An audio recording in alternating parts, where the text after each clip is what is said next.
Hi guys, welcome to RIOU Talk. This is the first time for the semester, and today we have Professor McNamee from Swansea University, Wales, in the United Kingdom. He's been here for 1 week, and we've learned so much about sports and ethics of sports and a lot of philosophy. Professor McNamee, thank you for joining us this afternoon. You're welcome. Uh, we've had really interesting and serious issues to talk about this week: ethics, uh, organizational ethics, and now sports ethics. How well have you seen the adoption of ethics in sports organizations, international federations like the IOC, FIFA, and because obviously ethics started as philosophy, but now organizations have adopted it, and now sports organizations need to adopt so that they can part of international standards and part of their sponsorship ideals. Can you speak to me about how well you see sports organizations adopting ethics in their operations? Well, I think you started to answer your own question there at the end. It's clear that sport has always been associated in some way with ethical considerations. Even in the rule structures, you look at every sport, it has rules for how you can conduct yourself. Over the last 20 or so years, ethical ideas have started to infuse organizations, usually as a response to some kind of scandal or some serious misconduct. I think we're now in a phase where, I hope, ethics is not merely a response to misconduct. People are starting to realize the value of good ethics. Not simply because good ethics are good things in themselves, but because there are now public expectations on officials, on organizations to have policies and practices and cultures which conform to high ethical standards. If we take a look, of course, most recently, here we are in 2017, on the back of some really high-profile cases that have troubled sports organizations nationally and internationally. I think what we're finding now is that the pressure to be ethical is coming from outside. So if we take a look, as you said, at FIFA, they had their difficulties, very serious difficulties, well-documented difficulties.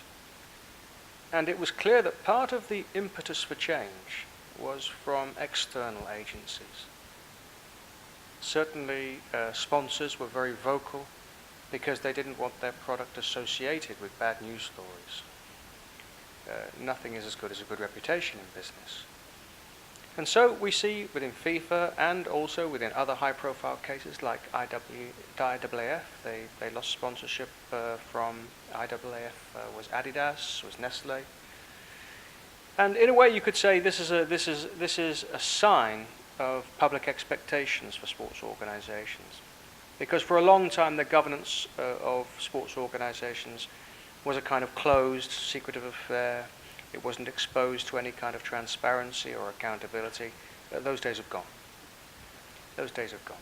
But of course what we want is not simply sports organizations conforming to external pressures because there are going to be punishments or disincentives. What we want is the organizations themselves to take seriously the ethical messages that they've for a long time been talking about.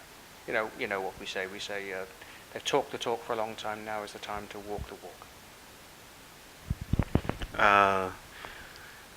Is it proper that the pressure should come from outside, like you said, but should the organizations as well? You find that IAAF had an ethics commission for a long time, but still there were so many things that were overlooked. Should people even in these ethics commissions be investigated and be punished in a way for overlooking issues that they were supposed to be looking at while they were set up before the pressure was coming from the outside? Yeah, but this is a good question, but here's an analogue for you. Do we need a police? Why wouldn't people just behave properly? Of course we have a police because we know people won't behave properly. Why do we think sports should be some sort of island of pure conduct? We don't think that. So is it ideal that these large international sports federations are being forced to change their ways, to reform because of external pressures? No, it's not ideal. Really, the pressure should come from within. But let's be clear, reform is what we want. And if it takes external pressures, that's what it takes.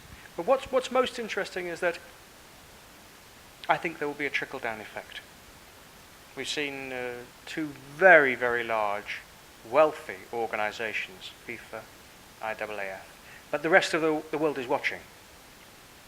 And of course, in their own self-interest, they would say it's better that we clean our own house up rather than someone forces us to do it, because there's all sorts of damage limitation that we need to do. Of course, it's better if they don't do that. It's better if they take on board the seriousness of these messages and initiate reform from within. Here's an unusual thought you might think from me, though. If you look at the research by Play the Game, they conducted an international piece of research on standards of governance, and they had 4 criteria. FIFA comes second.